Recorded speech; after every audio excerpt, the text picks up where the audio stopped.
Assalamualaikum warahmatullahi wabarakatuh.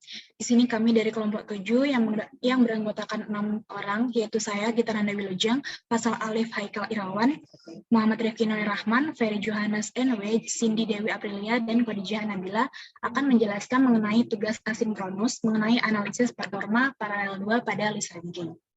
Pembahasan di sini ada konsep algoritma, analisis speed up, efisiensi, cost, dan analisis big O algoritma. Yang pertama yaitu konsep algoritma, definisinya yaitu jika elemen-elemen dari list berisi 0 atau 1 dan operasi associated plus merupakan penambahan, maka masalah ini biasa disebut list ranking. Kemudian algoritma list ranking digunakan untuk menentukan posisi peringkat dari sebuah linked list. Selanjutnya akan dijelaskan oleh rekan saya. Berikut merupakan pseudocode dari algoritma list ranking. Kemudian kondisi awalnya itu merupakan value array next yang mempresentasikan linked list. Kemudian kondisi akhirnya itu merupakan value array position yang merupakan hasil rank dari linked list itu sendiri. Kemudian variabelnya ada n, array position sama array next. Kemudian kita mulai dari spawn dari prosesor. Kemudian setiap perulangannya itu untuk setiap j hingga log n itu nilai position itu diubah dari position yang awal ditambah dengan position dari next-nya itu sendiri. Nah, berikut merupakan contoh dari algoritmanya. Itu dimulai dari iterasi pertama itu cukup lompatan 1 secara paralel. Kemudian ada iterasi yang selanjutnya itu dilakukan lompatan 2 secara paralel. Kemudian iterasi selanjutnya itu dua kali lompatan sebelumnya yaitu 4. Kemudian iterasi ketiga itu 8 dan ada iterasi yang terakhir itu merupakan hasil dari rank linked list itu sendiri. Lanjut. Untuk analisis speed up terdapat dua ilmuwan yaitu Amdahl dan Gustafson yang mengemukakan hukum teori dan metrik yang sesuai untuk pembandingan kinerja algoritma paralel.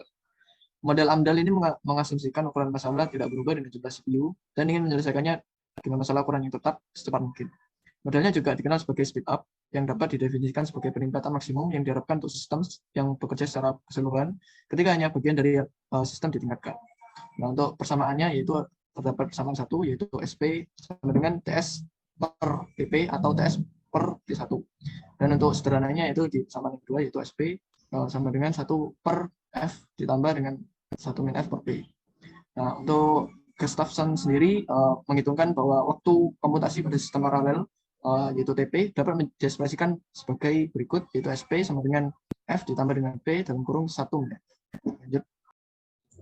Selanjutnya kita akan membahas tentang efisiensi. Seperti yang kita ketahui, keunggulan dari paralel computing itu adalah untuk mencapai kinerja yang paling cepat dan tepat, namun harus sebanding dengan prosesor yang digunakan. Maka dari itu, menghitung efisiensi tiap-tiap prosesor yang digunakan, menghitung efisiensi tiap-tiap prosesor yang ada dengan kecepatan speed up yang ada dapat dilakukan dan akan sangat berpengaruh terhadap kinerja paralel computing itu sendiri. Hal ini dilakukan agar yang pertama itu keseimbangan beban yang diberikan kepada prosesor, yang kedua konkurensi prosesor dieksekusi secara serentak, yang ketiga menghindari tiap-tiap prosesor dari overheat. Efisiensi sendiri memiliki arti untuk mengukur kinerja paralel yang terkait dengan kecepatan atau speed up. Rumusnya seperti di bawah ini yaitu EP sama dengan SP per P. Selanjutnya, analisis cost adalah suatu nilai yang diperoleh dari perkalian antara jumlah prosesor dan kompleksitas waktu dari algoritma paralel. Jadi, analisis cost ini digunakan untuk melihat apakah lebih optimal dijalankan dengan parallel computing atau dengan single prosesor. Untuk rumusnya sendiri yaitu CP sama dengan P dikali TP. Nah, untuk nilai cost ini disebut optimal jika nilainya mempunyai order sama dengan lower bound kompleksitas waktu algoritma sekuensial.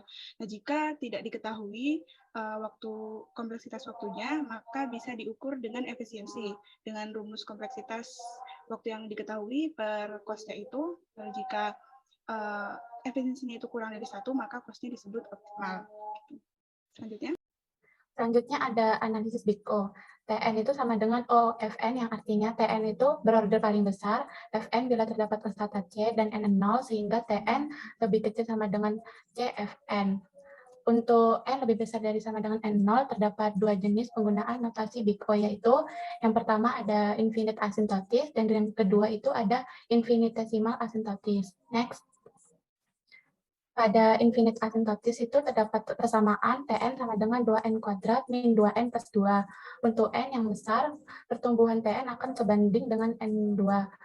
Tn itu sama dengan on kuadrat. Sedangkan pada infinitesimal asymptotis itu ada E pangkat X sama dengan 1 ditambah X plus 1 ditambah X kuadrat per 2 ditambah 0 X pangkat 3 di mana X sama dengan 0. Dan kesalahannya itu memiliki selisih E pangkat X min 1 plus X per 1 ditambah X pangkat 2 per 2. Next. Ya, sekian penjelasan dari kelompok 7. Terima kasih, kurang lebihnya mohon maaf. Wassalamualaikum warahmatullahi wabarakatuh.